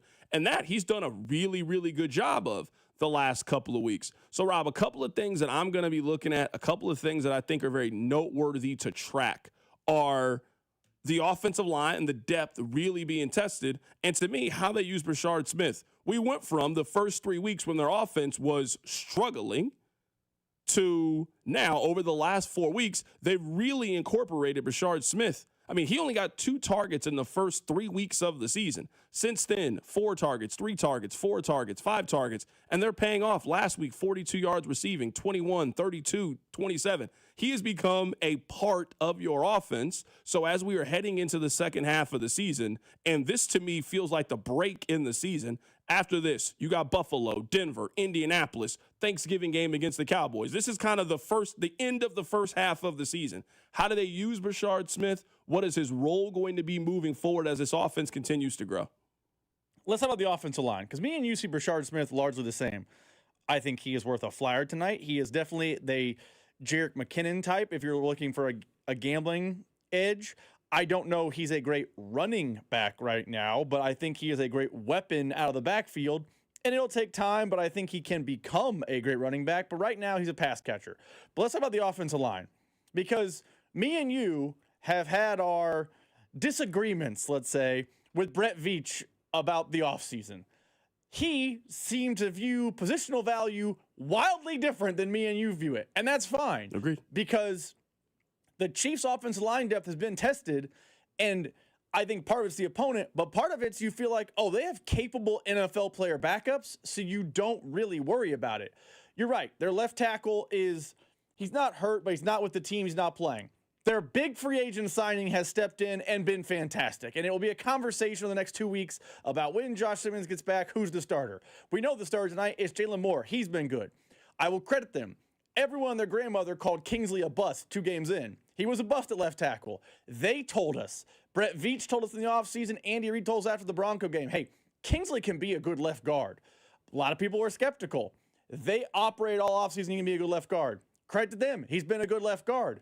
They then kept Mike Caliendo on the team, who was totally fine, unless you like PFF numbers last year, and Joe Tooney's spot. And he's going to slide in tonight for Trey Smith. And most people think, yeah, it's a downgrade from Smith to Caliendo, but will still be okay. The fact their O-line depth being tested tonight, but the average fan thinks ho-hum, it's still a good unit out there, is a testament to what Brett Veach did this offseason and knowing you don't need to be just 6 deep or 7 deep. You need to be deep, deep at offensive line, and fans are not worried. There are times in Chiefs lore where if you were down 2 offensive linemen, you were in bad shape. Remember that game we talked about the Colts? It was the 2019 game where the Chiefs lose like 13-10. They had multiple guys in the offensive line hurt that day. It was a disaster. They're playing the Commanders, Monday Night Football. They had multiple offensive linemen not playing tonight. Ho-hum, no worry, no fret in town. If you're at your tailgate right now, you don't even care about offensive line talk. That's a testament to Brett Veach's job this offseason. One thing that I'm curious about heading into this matchup, and maybe this is me just being nervous for the sake of being nervous, and I could live with that. Does Marcus Mariota have any juice left? Because I'm looking at Marcus Mariota, and I don't want to throw him in the same conversation as Kirk Cousins, who's close to 40. I don't want to throw him in the same conversation as Andy Dalton, for example, another older quarterback. Like, I don't think he's that kind of player. Marcus Mariota's 31 years old. He's not that far removed from being a starter in this league and being capable in a lot of ways. Like, I'm looking at the weapons and options that they have. I mean, if Marcus Mariota is fine today, they got enough to at least be pesky. The Krosky Merritt kids, he's fine. But you look at their wide receivers, you got Terry McLaurin and Deebo Samuel back. So you got 2 legitimate options at wide receiver. You got Zach Ertz, a guy who's been a pretty productive player in his NFL career. They're okay on defense. Like, the Commanders are 40% of the league. They're fine. They're not great. I don't think they're going to make the postseason. I also don't think they're bad, and you can just overlook the Commanders. They're a team that will win somewhere between 7 and 9 games and narrowly miss the postseason. And part of it is because the NFC is just completely loaded from top to bottom. So I'm looking at this game, and does Marcus Mariota have enough left to be interesting? Does he have enough to throw for 215 yards, 1 touchdown, no interceptions, play a pretty good game, and give the Commanders a chance in the fourth quarter to be 1 or 2 plays away from possibly pulling off the upset? If that ends up being the case, we're in for a good game. If that's not the case, and Marcus Mariota is cooked, which is certainly a possibility, if that ends up being the case, the Chiefs beat this team 37-10, and we all move on with our life, and we don't speak much of this game after tonight. So I actually see it a little bit differently. I think Marcus Mariota can have a little juice left, and I still don't know this game's going to be interesting. Because I think he is one of the, I don't want to say better backups, it's a weird sentence, but I think there are if you have him in a game and you're the Commanders, you feel obviously worse than you do with your starter, but you feel like we're in an okay spot. We can survive in advance. I think he has enough juice to, if he's got a spot start over 3 weeks, you can survive and go 2-1. You just got to get help everywhere else. I'm with you. That's where I am with Mariota, too. I don't think the help everywhere else is coming tonight, though. Like, I think Marcus Mariota might have enough juice to win a game. Like, if the Ravens on Saturday had traded Tyler Huntley for Mariota straight up, I think Mariota could have beaten the Bears yesterday. I do. But I think that's a everything has to go right kind of game. I don't know he's going to get everything go right tonight. So I think he's a good player. I think he's still got a little juice left, and I think you'll see at times like, there's something there still. Maybe not star power, but capable NFL quarterback, but it just doesn't matter. Their defense is bad. Their D-line is bad. Like, I don't think there's enough of the surroundings to make it interesting tonight, even if Mariota plays okay. Are you more worried about the Commanders being a little more pesky than you were giving them credit, or worried about the Chiefs potentially sleepwalking and looking ahead to the Bills game? Chiefs sleepwalking. I think the Chiefs sleepwalk and the Commanders are pesky enough to be a problem, but if the Chiefs come out with the full focus they had last Sunday against the Raiders, I do not believe the Commanders are in the game. I'm with you there. I'm not maybe holding them to the expectation of last week. Like, I just think last week was just the absolute perfect storm. Like, I don't know if you can really beat another team that way. I'm probably more worried about the Chiefs potentially sleepwalking through this game too. Like, we've just seen the Chiefs turn in these efforts once or twice a year. We've seen the Chiefs where they know that their C-plus game is still good enough to beat 85% of the league. Their C-plus game is good enough to beat the Washington Commanders today. Where tomorrow, you look at it, the Chiefs won a 24-20 game. It was more edge of the seat than it potentially needed to be, but the Chiefs were never in any real danger, you think, of losing the game. We talk about it for one day on Tuesday, and then we all move forward, and we're looking ahead to the Buffalo game on Wednesday. Like, we just seen that game script potentially play itself out. Now, the reason I give the Chiefs a chance to potentially avoid that is, to what you just said about the Commanders' defense, can their defense slow down Kansas City? Because right now, it feels like I don't know how the Commanders can hold the Chiefs to less than 30 points unless the Chiefs turn the ball over. And so far, the Chiefs this season, they have 2 turnovers. They have 2. So if Washington isn't going to win the turnover battle 2-0 or something of that nature, if this game is played straight up and Kansas City doesn't turn the ball over, that sounds like a 31-10 loss for the Washington Commanders if that's how it ends up playing itself out. Coming up on the other side, we'll actually head to our nation's capital coming up in about 10 minutes or so. So I was reading on Washington, like their version of Arrowhead Pride, and they gave a very interesting answer to if you could add any one player from the Chiefs to the Commanders that wasn't Patrick Mahomes, who would you pick? I'll tell you their answer. Keep it right here. It's The Drive. The Drive with Carrington Harrison on your new home for K-State Athletics, 96.5 The Fan. Brought to you by DM Injury Law. Have you or a loved one been in a car wreck? Contact DM Injury Law today and get the money you deserve. Car wreck? Remember, Mike's got this. The NFL season is rolling along, and you're starting to get a better feel on who's a contender and who's a pretender, and you can make all your predictions over at FanDuel. The FanDuel Sportsbook app is your home for all your favorite NFL bets, from yards to touchdowns to who you think is going to win. With FanDuel, any play can be the play of the game. And tonight, FanDuel is giving all customers 30% profit boost token. That's right. You can get in on the action for 30% profit boost on this Monday night. So make FanDuel your go-to app for every snap. So whether you want to bet who's going to win the game, who's going to score a touchdown, or who's going to score the first touchdown, you can do all that with our friends over at FanDuel. Just visit FanDuel.com. Use my promo code KFNZ to bet on the game. Play your game with FanDuel, an official sports betting partner of the NFL, and also 96.5 The Fan. 21 and present in Kansas. Opt-in required. Bonus issue is non-withdrawable profit boost tokens. Restrictions apply, including any token expiration and max wager amount. See terms at sportsbook.fanduel.com. FanDuel is offering online sports wagering in Kansas under agreement with Kansas Star Casino, LLC. Gambling problem? Get out with your best bet. Call 1-800-522-4700. Visit kansasgamblinghelp.com. $5,000. That's the average amount of money people in the U.S. are now spending on gas in a year. $5,000. That's crazy. If you drive, you have to download Upside, the free app that gives you cash back every time you get gas. That's right, you can earn real cash back with Upside just by buying the gas you're already buying. You can literally start earning cash back today. I use Upside every time I fill up, and I've already made around $300. You're putting gas in your car anyway. Why not get real cash back? If you like free money, download Upside. I'm saving the cash I earn from using Upside to help pay for a vacation later this year. Download the free Upside app now to earn cash back every time you buy gas. Use promo code TRAVEL to get an extra 25 cents per gallon on your first tank. You can cash out anytime right to your bank, PayPal, or a gift card for Amazon and other brands. Just download the free Upside app and use promo code TRAVEL for a 25 cents per gallon bonus on your first tank. That's code TRAVEL for a 25 cents per gallon bonus.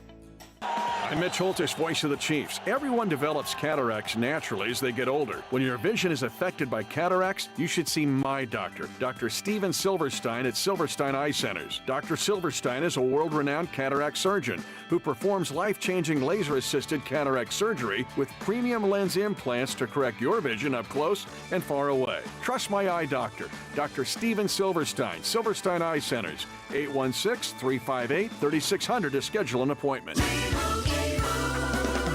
Doug. Here we have the Limu Emu in its natural habitat, helping people customize their car insurance and save hundreds with Liberty Mutual.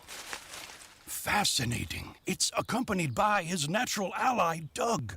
Limu? Is that guy with the binoculars watching us? Cut the camera. They see us. Only pay for what you need at libertymutual.com. Liberty, liberty, liberty, liberty. Savings vary. Underwritten by Liberty Mutual Insurance Company and affiliates. Excludes Massachusetts. Listen up, folks. I want to tell you guys about my new obsession. It's Daisy French Onion Dip. With football season here, it is the perfect dip for your chips, your wings. The delicious Daisy French Onion Dip and the Daisy Ranch Dip, they're game changers. They're delicious as a homemade dip, and they're made with real herbs and real spices and also ingredients that you'd find right there in your kitchen. So the next time you're having people come over to celebrate the start of the football season, you better make sure you have one thing, and I'm talking about that Daisy French Onion Dip. You can find it the next time you go to the grocery store. I'm Piera Palazzolo, VP of Digital Marketing for the American Management Association, a company focused on the management training skills needed to enhance the careers of business professionals. We did our research when it came to the best companies for website development and chose AmericanEagle.com. And we couldn't be happier. AmericanEagle.com worked closely with us to understand the front and back end requirements needed to launch an e-commerce website that could handle the complexities of running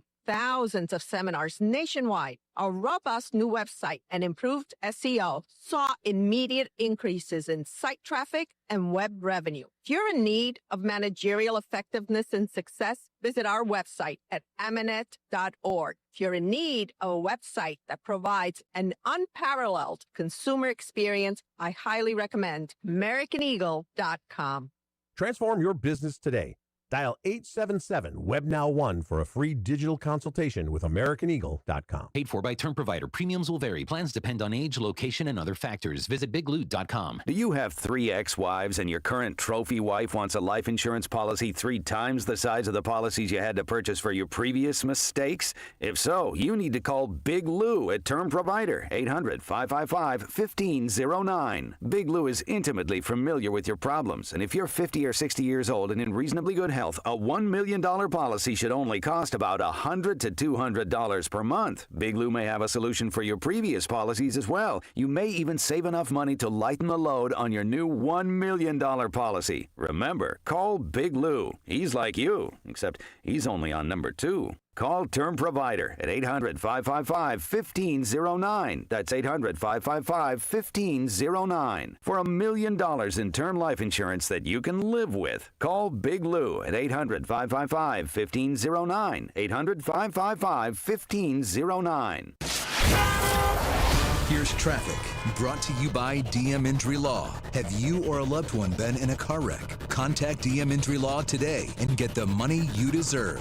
Car wreck? Remember, Mike's got this. This one brought to you by Anthony Plumbing, technicians you can trust with your house keys. Coming out of downtown, you've got a stall 35 southbound before 7th off to the right shoulder. A DeSoto area, that's a stall. K10 westbound past Lexington in the left lane. I'm Val with traffic on 96.5 The Fan.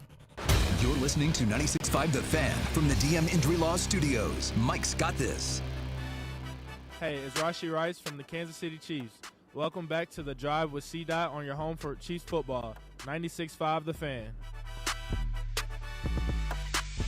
All right, coming up in just a little bit, we'll talk about the Denver Broncos and their beatdown yesterday of the Cowboys.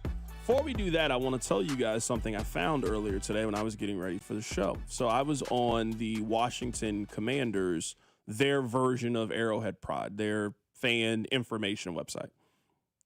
And I was on there, and one of the questions that they were asking their beat writers, if you could add one player from the Kansas City Chiefs that's not Patrick Mahomes, who would that player be?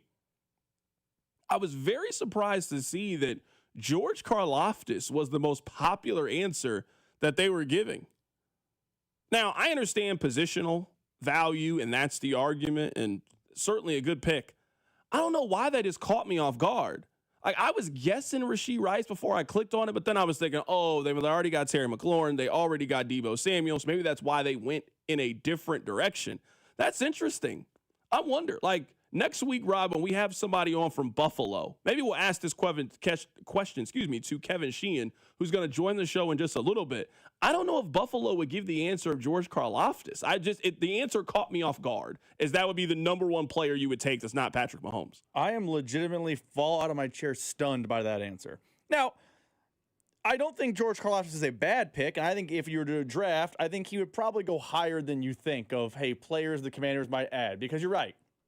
I think Worthy, Rice, Kelsey, if you're a Commanders fan, you might like your players more, but you kind of feel like they're 6 and 1.5 dozen the other. Zach Ertz, Travis Kelsey, I think Kelsey's better, but if you're a Commanders fan, I get why you wouldn't take Kelsey. I also get like, hey, we have McLaurin and Samuel. You don't want Rice and or Worthy. That logic makes sense to me.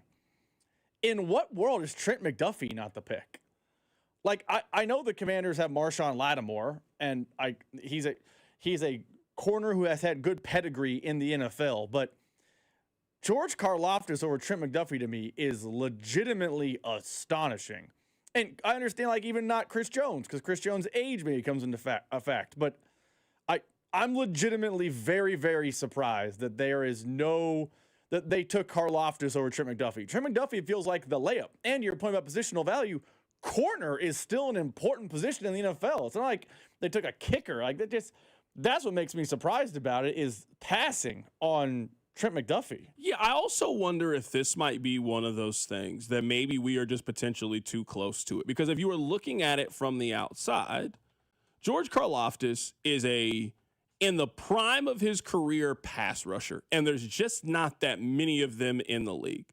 Like, we're talking about a 24-year-old, a player who doesn't really have an injury history, a guy with no off-the-field issues that you're worried about, and a guy that's shown you the ability to get after the quarterback. I mean, that's a major reason why the Chiefs ended up signing him immediately to the deal. Hey, we got a chance to extend you. We got a chance to pay you like we think you're going to take that next big step, and now we watch to see if you can take that next step. So I'm with you. I would take Trent McDuffie in this conversation too. But I also could understand how if you're another team and you see that the Chiefs have locked up a 24-year-old, a guy who played in 17 games, 16 games, 16 games, like a 24-year-old pass rusher with a perfect track record of injury history, I could understand how that would be very, very attractive to you to add, especially if you don't feel like you have that player on your team. Like, don't get me wrong, I think George Karlaftis is a good player, and I don't think if you're a Commanders fan, adding him to your roster makes you worse. I understand the entirety of the logic. I do. I just feel like if the exercise is add any player off the Chiefs roster, same as Patrick Mahomes, to help your team tonight and this season, I feel like it's got to be McDuffie. I understand the logic on Karlaftis. I do. So on the text line says, if you wanted a pass rusher, why would you take Karlaftis over Chris Jones? I'd rather have Karlaftis than Chris Jones. I think age plays a huge 100%. factor there. So, like, I understand. And like I said, if me and you were to do this exercise, I think Karlaftis comes up in the first 5 picks. Like, I think he is a popular and understandable pick. You have your pick of the litter, and Karlaftis is that was just very, very surprising to me as well. Like, and it's not surprising for the obvious reasons. It's because of Trent McDuffie exists. The weekend in the National Football League was just filled with blowouts. I mean, they were everywhere. Like, just you couldn't look around. Everywhere you look, it's all a blowout.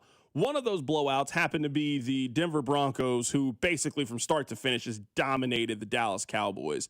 The Broncos have won 5 games in a row. Now, these have not been a murderer's row of teams, but they did go on the road and beat the Philadelphia Eagles, which is one of the more impressive wins of any team so far this season in the National Football League.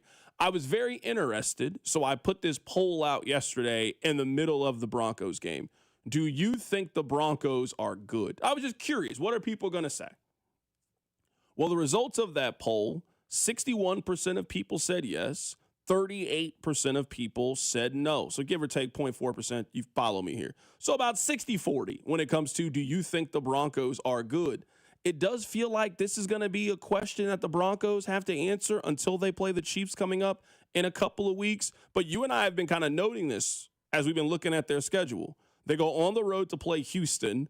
I imagine Denver's a favorite in that. I haven't checked the look-ahead lines. I'm guessing Denver's a slight favorite in that game. They got Vegas at home on a short week on Thursday Night Football, and then they got a 10-day break. They got the long break heading into the game against the Kansas City Chiefs while the Chiefs are coming off the bye, and that's a home game there. It feels like that's the game that we are going to get our answer potentially, because for all the conversation that we are having about the division, and could the Chargers win it, could the Broncos win it, I know this. If the Broncos can't win the home game against the Chiefs, they're done. They're done. You're not winning the AFC West if you can't win that game. Now, winning that game doesn't guarantee you are going to win the division. The Chargers won their home game, and I use that in quotes because that was the Brazil game. But if the Broncos are going to win the AFC West, they have to win the home game against the Chiefs coming up in a couple weeks, because if you give up that one and then you still got Green Bay, you still got to go on the road to Kansas City, and you got to play the Chargers to end the season, I just don't think the Broncos will then end the season with more wins than Kansas City. So to answer your poll question on Twitter, yes, I think the Broncos are good. I think the Broncos, because funny enough, I put this on social media as the Broncos were beating the brakes off the Cowboys, that I think this is the first time in maybe 7, 8, 9 years the Chiefs have a legitimate threat in the AFC West. And not like, oh, division games. I'm talking about like a team that I think is capable and has a lead on them, and we are at the halfway point of the season, and they are leading the division. I think the Broncos are good. Yeah, more so at least for me. I look at the Broncos, and this goes along with what you're saying. This is the first time that I feel like another team in their division can win 12 games. Because if you can't win 12 games, then it's not realistic to think that you can win the division away from Kansas City. There's certainly some divisions that you can win with less than 12 games. You can't win the AFC West with less than 12 games. You can win the AFC North this year. You're not beating the Chiefs. So I'm looking at their schedule. Right now, the Broncos have 6 wins, so they're halfway there. So the same way that we're talking about with the Chiefs and how you gotta make all of these layups, Washington is a layup. Tennessee is a layup. These games, the Raiders, you gotta win those games. Man, the same message goes to the Broncos. You gotta beat Houston. You gotta beat Vegas at home. You gotta take care of business in those games if you're serious about being a team that could win 12 or more games and could potentially steal the AFC West away from Kansas City. 100%. And I think if you're a team that wins 12 games, you can. I don't know if they will, but they can win the division. And if they do end up taking the division from Kansas City, I wouldn't predict it, but they can. You're now hosting a playoff game at home. You feel like if you're a Denver fan, you can win a postseason game. I think even if Denver has to go on the road, I think outside of coming to Kansas City, you would think Denver has a good shot in a road postseason game. Like, I think Denver is good. Now, their quarterback is Dr. Jekyll and Mr. Hyde because he has been really good and then really bad at times. But if Sean Payton can get him to play consistent football, that defense is legit in Denver. And it is a team that last year gave the Chiefs all they could handle in the one real game they played here in Arrowhead. And the Chiefs came out on top because of a blocked kick. But the Broncos are good. I don't know if they're Super Bowl good, but they are good. Yeah, I think we're trying to figure that out, at least when it comes to the Broncos. If they're one of those teams, someone on the text line says the Broncos defense is legit. The Broncos certainly get a lot of credit for what they did yesterday to the Dallas Cowboys. I mean, Dak Prescott threw it 30 times and had less than 200 yards. He didn't throw a touchdown pass. Javonte Williams had 41 yards rushing, so they did a great job with the run game. George Pickens and CeeDee Lamb, they had decent days but didn't really beat you. Both of those guys had less than 100 yards receiving. And the Broncos, they did Broncos things. I mean, they took advantage of what we know to be a very, very soft defense. But J.K. Dobbins ran for 111 yards. Troy Franklin had 90 yards and 2 touchdowns. Cortland Sutton chimed in. This Broncos team looks like they could be pretty complete. Looks like a team that you're going to have to worry about. This is a legitimate 3-team race in the AFC West. So that's why one of my big messages today for the Chiefs is you just got to keep pace with everybody. If you look at the rest of the AFC yesterday, all of the teams that you think are potential contenders or teams that you think could potentially grab a 1 seed or win their division, they all won yesterday. Indianapolis won, New England won, Denver won, Buffalo, these teams all took care of business this week in the NFL. The Chiefs got to do the exact same thing. Let's head to the phone lines right now to be joined by Kevin Sheehan. He's with Team 980 in our nation's capital, getting you ready for Monday Night Football. Kevin, man, happy to have you on the show today. My pleasure, guys. Absolutely, man. Let's just start with this. What is the buzz? What is the hype? How are fans feeling heading into Monday Night Football today? Well, it's not exactly what we were hoping it would be when the schedule came out in April. You know, it was, for us, it's been a while since, the relevance has been there. You guys have been used to it. And last year was such an exciting kind of out-of-nowhere season. And so to see some of these games, including at Arrowhead on October 27th back in April, I was hoping, I think we were all hoping this would be a massive game, during the NFL season. 3-4 versus 4-3, you guys trending upwards. And, our team has been decimated really with injuries, including the quarterback who's not going to play tonight. But you never know in the NFL. It's a weird league, right? When you least expect it, things happen. And we've seen in prime time just in the last month, a lot of big underdogs pull off, stunners. I don't expect it to happen. And mostly because just defensively, Washington's really bad. But looking forward to it and really looking forward to getting healthier with Terry and Debo back and then Jaden back next week, hopefully. Yeah, that's the big thing for me where I think if they had Jaden Daniels, I'd look at this game a little bit differently because you'd have a quarterback that could go out there, throw for 250 yards, run around, make some plays, and just kind of be that X factor and be special. Let's talk about Marcus Mariota. You got a chance to see him certainly a lot more closely than we have. How much juice does he have left? How much gas in the tank does Marcus Mariota have? Well, first of all, this may be the best situation in his pro career. In Washington, mentoring Jaden Daniels, being a backup in a system that Cliff Kingsbury is, operating, that is just perfect for him. Stylistically, they're similar. He's got a lot of confidence, more so than he's had, I think, in recent years.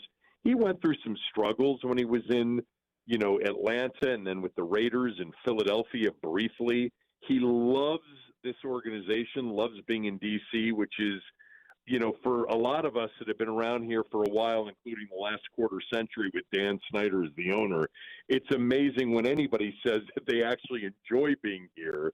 But the organization's changed, and it's just a great fit for him. He's not Jaden Daniels, obviously, but what he does do well is he is still the dual threat quarterback that he's been not only in his pro career, but going back to Oregon. He looks great. He's not lost a step. He's a really good dual threat zone read, kind of QB. With Cliff's system, there are a lot of easy throws. There's a lot of horizontal throws. He's played well when he's had the opportunity to play. And I think the one thing that everybody understands is they'll be professionally competent on offense tonight with Marcus Mariota. The real concern is what they've turned into defensively this year. Right now, we're talking to Kevin Sheehan here. He is with Team 980 in D.C. Let's talk about the defense. I'm looking at it right now, and it doesn't look like Daron Payne is going to play in this matchup. You've mentioned it a couple of times. It's Commanders' defense, the Commanders' defense. What's wrong with it right now? Is it injuries or is it something else? It's everything. They can't cover, whether they're playing zone or man. They can't tackle. They don't stop the run well, and they make up for all of that with a very average pass rush. It's been really a disaster against any team with capability. They were kind of fooled, I think, into some of their early results against the Giants with Russell Wilson and against the Raiders with Geno Smith, and both those teams had injuries. Even the Chargers had massive injuries along their offensive line when they played them. But you saw it last week. They can't They can't stop the run. They can't cover. And it's a big concern a bigger concern now because the player that may have been playing the best for them defensively, Dorrance Armstrong, is done for the year. He tore his ACL last week. They got issues everywhere. I don't even know who will line up at defensive end. They don't have any edge setters. It's going to be interesting to see how they play it now moving forward. Will they play everything in front of them, cover two, deep safeties, try to tackle, and then try to win in the red zone? Or will they come after quarterbacks? I think that's a big question. But they're in trouble defensively, like several teams are in the league. You saw Pittsburgh last night, Dallas yesterday, Cincinnati's been a mess, and Washington's right there with them. They're just not very good. And to name one part of it would be really, a disservice to all of the other terrible parts. Are you worried about this season getting away from the Commanders? Because I'm looking at this stretch. They went on the road and they lost to the Cowboys. They go on the road for Monday Night Football. They got Seattle and Detroit, two of the better teams in the NFC. It feels like you could look up and blink and hear coming up in 2 weeks, Washington could be 3-7 and kind of out of this thing. Yeah, it's a concern. Now, last year they weren't very good on defense either, but Jaden literally strapped the team to his back week in and week out, and they were able to win 12 regular season games. Now, they were playing the likes of Spencer Rattler and Jake Haener and Kenny Pickett and Deshaun Watson. They don't have, Patrick Mahomes, Darnold, and Jared Goff coming up. So that is a concern for sure. But I think if Jaden gets back and he's healthy and he's got his receivers, he's got, hopefully Terry McLaurin stays healthy, Debo stays healthy, they'll have a chance week in and week out if they're healthy on offense. But, yeah, it's a concern because they don't look like they can stop anybody. Right now, we're taking a closer look at the Washington Commanders for a couple of more minutes here. Kevin, tell me how Washington pulls off the upset. We had a stat earlier today that said that double-digit dogs are 27-9-1 against the spread on Monday Night Football since 2007. So the math, history says that Washington has a chance to keep this game close, keep this game interesting. You've mentioned the defense. I think you and I would agree. If you can't stop Patrick Mahomes, you might as well not even get off the bus because the Chiefs can hang a 40 spot on you. But let's paint this scenario that this game ends up being close in the final 15 minutes. How do you think the Commanders pull that off? I think they got to shorten the game. I think they've got to try to run the football, 11-on-11 style, meaning Marcus Mariota's got to be a big part of the run game tonight, and I think he will be. I think they'll use him, on every snap as a potential runner, whether it's zone read or designed runs. I think you're going to see him very much involved in the run game, and somehow they've got to keep possession of the ball. It was their formula last year against the better teams that they played. They're 28th in time of possession. Last year they were top 5. They can run the football, and I think they've got to try to do that tonight and keep their defense on the sideline and then, of course, make it pay off, with touchdowns, not field goals. So they need like an 8-possession game, scoring on 5 of them, and hoping that they're there. They've also been very much prone to self-infliction, with penalties, with turnovers, with drop passes. I think they lead the league, or they did 2 weeks ago, in drop passes. And so those things can't happen if you're going to pull it off tonight. And then somehow they've got to limit the explosives. They gave up 7 plays last week of 17 yards or more, 7 in a game. And obviously the off-schedule stuff with Mahomes, they've got to just cross their fingers and pray. But I think it all starts with what they do in offense. If they can possess the football and run the football and shorten the game and not commit mistakes, they can hang in there. Last couple of questions here, Kevin. We appreciate your time. First question. I guess I've never asked you this. You come on the show a couple of times. I've never asked you these 2 questions. Question number 1, which team do Washington fans hate more? Is it the Eagles or the Cowboys? It's the Cowboys. Redskins-Cowboys, just like, Raiders-Chiefs for many, many years. It was in the 70s, 80s, and 90s. It's the rivalry that I grew up with. And, people that are older fans that, don't love the new name and don't love the new uniforms and all of that stuff. The Cowboys were it. I mean, Redskins-Cowboys wasn't just the best rivalry in the game. It was one of the best rivalries in the in sports for 3 decades. So it's still Dallas, but we're not Dallas's number one anymore. And that's what hurts about the last quarter century. Rivalries are a big part of fandom. And during the Snyder years, because the team was so inept, Dallas and Philly became the rivalry in the division. Philly Giants, Dallas Giants, those were just much bigger games. So hopefully we get back to, a run here of being successful with new ownership and, just a more competent organization and with a quarterback that looks like he's the real deal and we can develop something once again. But Dallas was always it for the majority of fans. Do you ever find yourself thinking that you miss when they call themselves just the football team? Because I actually wish they had just kept it and called themselves the Washington football team. I liked that name. There's no doubt. I mean, I've said it for, the last 3 years on the air. Like, we all realize Redskins isn't a possibility. I don't think the league would ever allow them to do it, even though it would be the overwhelming popular choice among fans. So my preference has always been, let's just go back to Washington, football club, football team, and we can all as fans call them by our own nickname, the burgundy and gold, the skins, whatever you want to call them. But yeah, and bring back the old feel. Guys, for a lot of fans, in February of 22, when they rolled out the new name and the new uniforms, it felt like an expansion team had landed in town. And that's the part of it that not everybody's gotten over. Winning helps, no doubt. But it's going to take a long run of winning to kind of get everybody back on board. They're going to roll out, I think, the old uniforms for the first time next week, and I think that'll become more permanent next year. But yes, to answer your question, undoubtedly, my preference, other than the old name, which isn't a possibility, would have been to just go back to Washington football team or, Washington FC or however you would, kind of present it.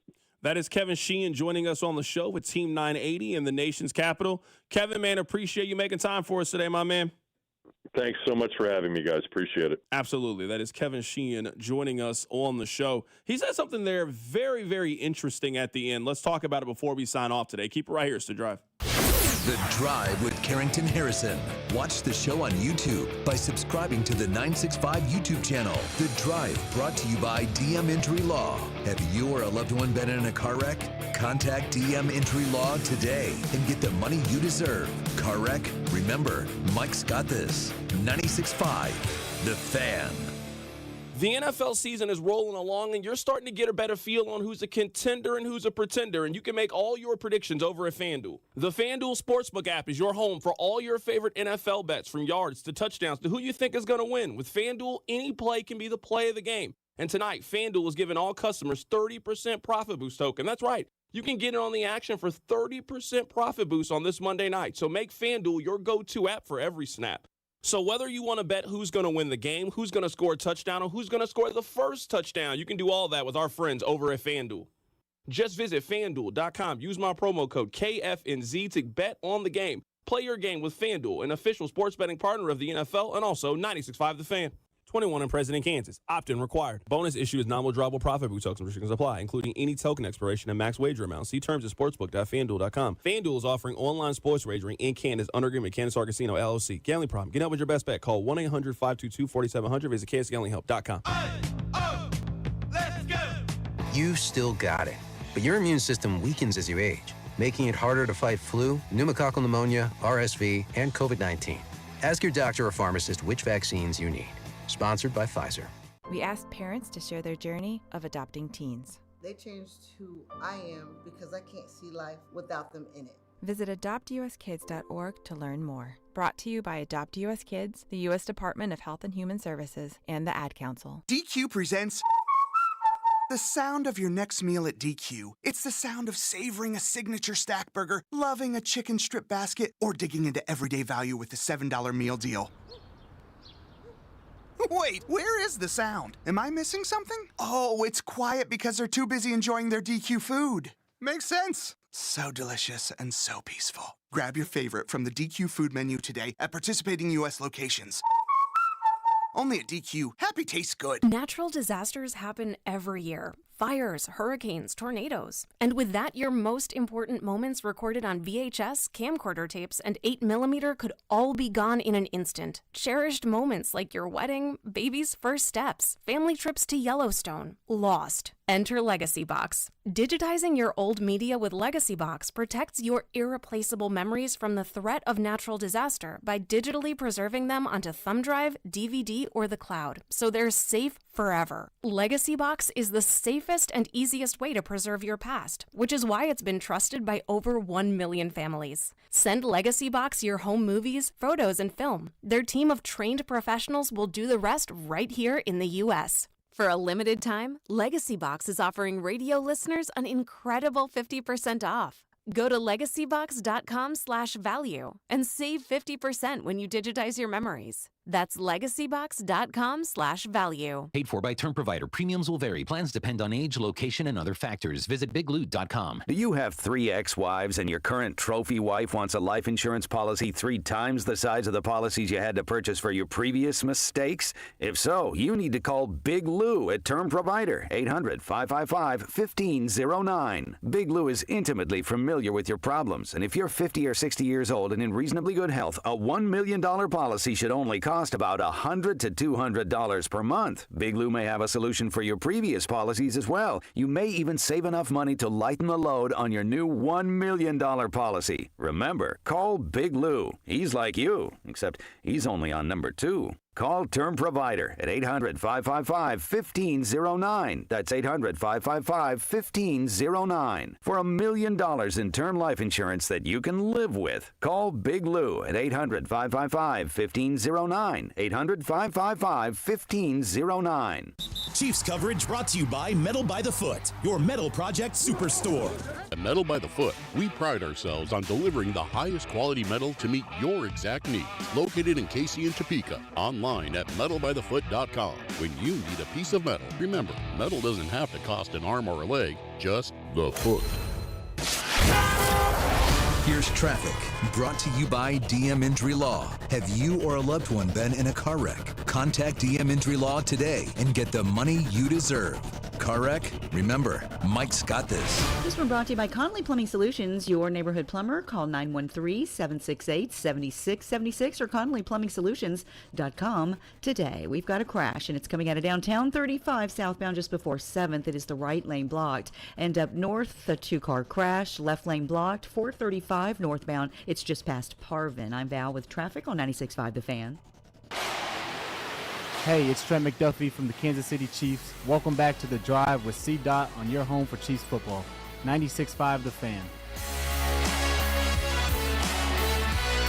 I thought he said something really interesting there in the end about their name. And obviously, people in Washington want them to go back to the other name because that's the name that they grew up on. I know there are people that push back on it, but I think most logical people understand, most reasonable people understand why in 2025 you can't call yourself the old name that Washington's football team used to be. I get it.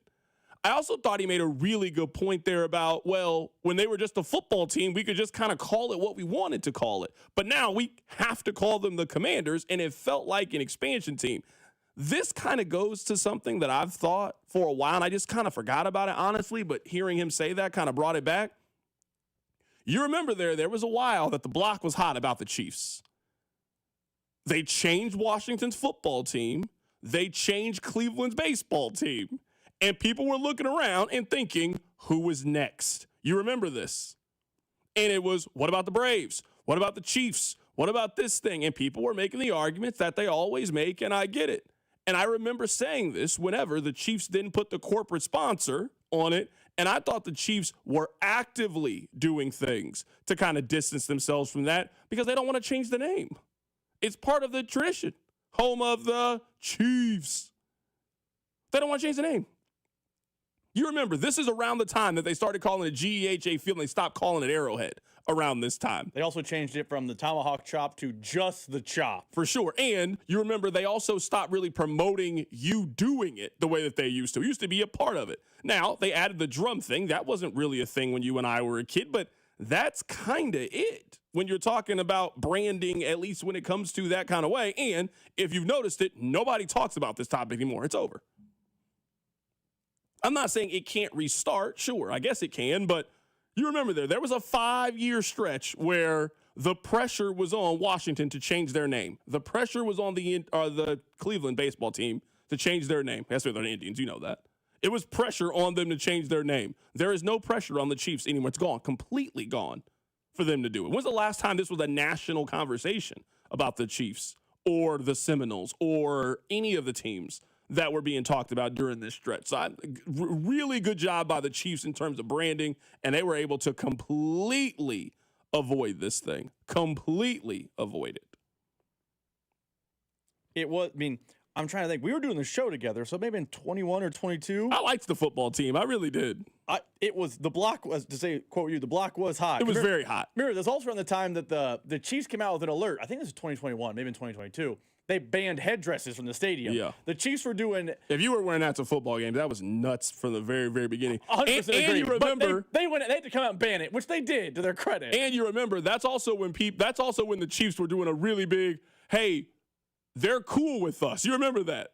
Hey, they're cool with us. Chiefs were making donations and taking pictures with people. They were really proactive in, hey, we don't mean any disrespect by this. We don't want to change our name. I thought the Chiefs did a really good job of this one.